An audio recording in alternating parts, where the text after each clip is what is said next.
Thank you. That's pretty much all I really wanted to say. Thank you guys for being here. Thank you guys for always watching my vids and supporting me. And that's pretty much it. Okay, fine. I guess that's not everything I want to say. I mean, I am making a whole video on this. For the longest time, I've always gotten comments on my videos that sometimes said something like this. Why is literally every comment a K-pop fan? Oh my gosh, the comments are filled with K-pop fans. Hey Terry, just so you know, you have a lot of Korea boos in your comment section. You might want to work on that. And I never acknowledged it. You know, I never said anything about it. I never responded to comments like these. I never really gave comments like these attention. And it wasn't because I really didn't want to or because I necessarily disagreed. To be honest, they're right to an extent. My videos always, always, and I even joke with some of my friends about this, but my videos always have a lot of K-pop fans in my comment section. And this is something that I know maybe it would have bothered some people, but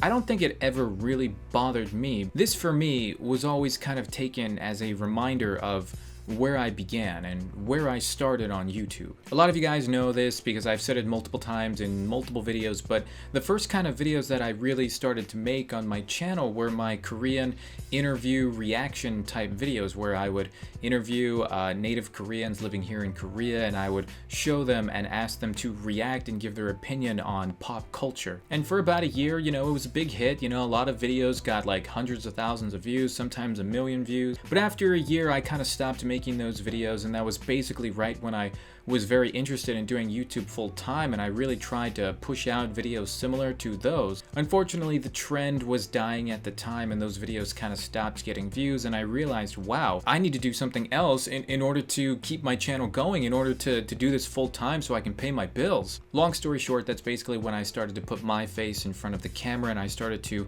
react to things myself. For the longest time, it's funny, I find that the way I think back then is similar to the way I find myself thinking these days, in that back then, I heavily did not want myself to become a reaction channel that, you know, posted 1, 2, maybe 3 videos a day of me just reacting to all kinds of different things. I very much was proud of my work as a creator. I was proud of the videos that took me a little bit longer to make, that took definitely a lot more work. But at the same time, there was the other part of me that was thinking more realistically and telling myself, hey, you can keep trying to, you know, find a hit, you know, and often it's a miss with these videos, but the fact is, you know, you are not making diddly squat. You're not going to be able to pay your bills. How are you ever going to find paramount success if you just keep this up? And I told myself, okay, fine. I saw so many reaction channels at that time grow from 10,000 subscribers, and some of them now 10 million subscribers. And they did that all by just making these goofy, wonky, silly reaction videos. And at that time, I thought to myself, this really isn't that entertaining. It's not that fun. Why would I bother to make videos and content like this that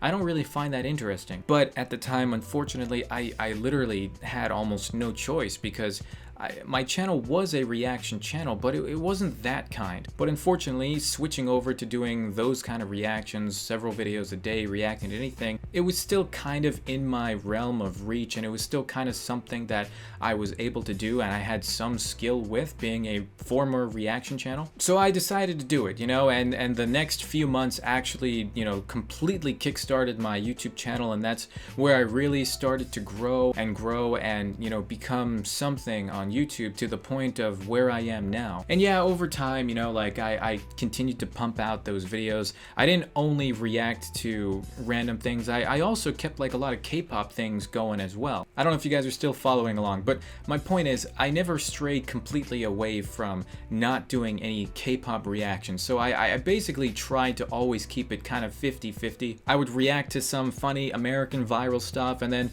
the next day or the same day I'd come out with a video that was, you know, like a K-pop or a funny K-pop moments reaction video. In the back of my mind, I always felt that I shouldn't just stick to making the K-pop reaction videos, and I shouldn't just stick to making the American type of content reaction videos, because people want to see both from me. When I first started off making my reaction videos with my own face, I was making K-pop reactions, I was making American content reactions, and sure, my K-pop reactions naturally garnered more views because that's what I had kind of built my fan base on prior. And the American reactions, of course, they were getting a little bit less views, but eventually they started to take off themselves. As more and more time went by, I started to realize that no matter what video I made, I always had K-pop commenters in my comment section. And the craziness aside, K-pop fans without a doubt are some of the most loyal and ride or die fans on the internet, period. And my point of this video is that without having those K-pop fans, you know, my core audience that was with me from the start and even continues to support me today, without you guys watching my videos, supporting me, and going over to my other videos that, you know, you may not normally watch, because you guys were such supportive fans, you helped me continue to grow, and you helped me continue to do different types of content and continue to test myself, and you've really allowed me to do other things that I've wanted to do. And because of that, that is the reason why to this day I still have a lot of K-pop fans always in my comment section. They are still a big part of where I came from as a YouTuber, where I started, and I think it's just kind of a part of who I am. Fast forward to maybe just the last 6 months on YouTube, you guys may have noticed that there's been a severe drop in content that actually revolves around K-pop, and that's because part of me wanted to just test and to see if I could survive without making any K-pop content. The part of me that would always look at the comment section and would read these comments that say, "Terry, you have so many K-pop fans in your comment section." Part of me wanted to just kind of see if I could survive without making K-pop content, without making anything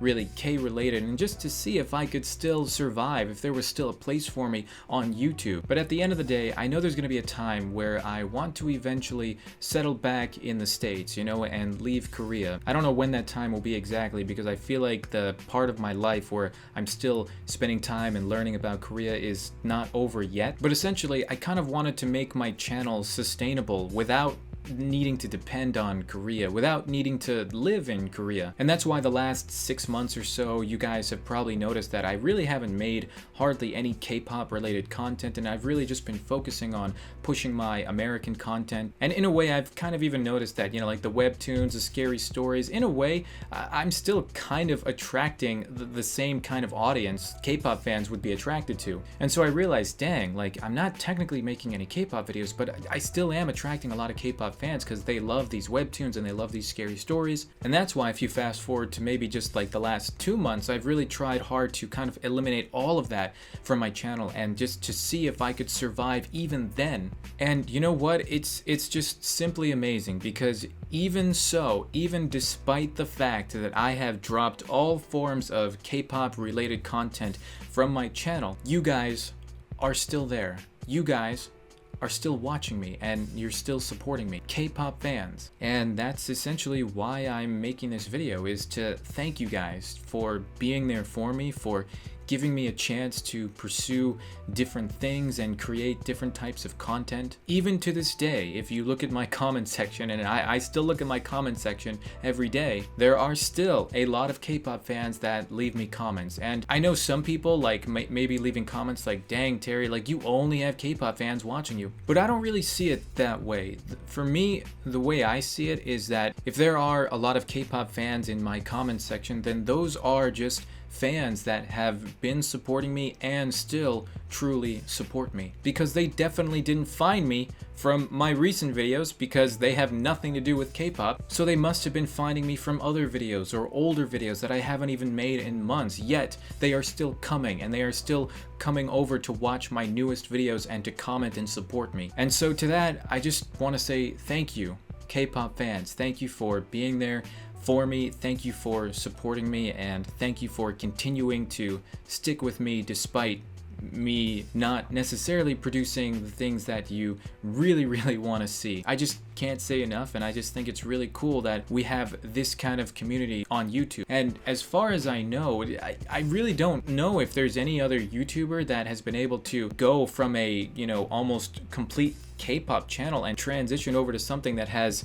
almost nothing to do with K-pop today and is still, you know, kind of semi-successful, whatever you would call my success. So to me, I don't get bothered when I see comments like that saying, "Oh, Terry, you have so many K-pop fans in your comment section. Oh my gosh, this comment section filled with K-boos." To me, I'm just thankful that you guys are still here and still watching me. Other people from the outside, when they see the comment section, they might not know what's going on. They might be like thrown off for a minute or so. But me and you guys, I'm sure we both know, you know, what's actually happening and the truth, and that you guys have just been there since the beginning. And that's what I'm constantly reminded of when I look at the comments sometimes. And yeah, that's I think that's all I wanted to say for this video. I just wanted to thank you guys. I'm somehow at 1 million subs. I haven't made any videos really related to K-pop. Well, I made a couple, but aside from that, really hardly anything. Yet I am somehow still able to make different content and do things that I enjoy doing. Also, one little thing before I forget, I don't want people to get the wrong idea and just think that maybe potentially I was just using K-pop as an avenue to grow, to eventually get to where I am now and do things that are completely unrelated to K-pop. I don't want you to think that, because that's not the case. If you guys still want to watch my reactions to K-pop and other things and videos that are more or less similar to what I was doing, you know, 6 months before, then you can go ahead and check out my second channel. I'll leave a link down below, or the button thingy. You guys can definitely go check that out. I think for me, what really happened was at the beginning when I stopped making my Korean interview reaction type of videos, and I realized I had to put my face in front of the camera, and I just had to try, you know, becoming one of those reaction channels where they made a lot of videos every day. I more or less kind of just got caught up with that, you know, and I kind of forgot about the things that I wanted to do, you know, the bigger things that I really wanted to create eventually. And basically before I knew it, you know, 3 months passed and I was still spamming out these videos, you know, 6 months passed, I'm still spamming out these videos, and, you know, it was really right around that time as a few more months later passed and I started to realize, like, hey,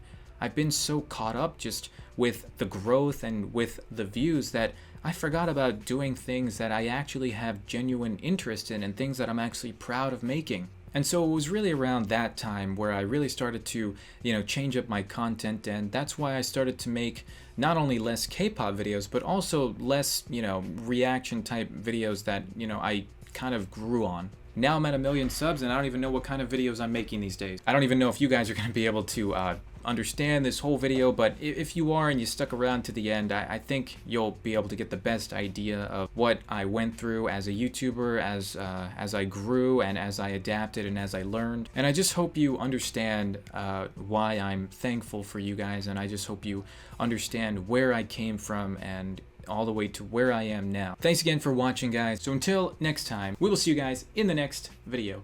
Good night.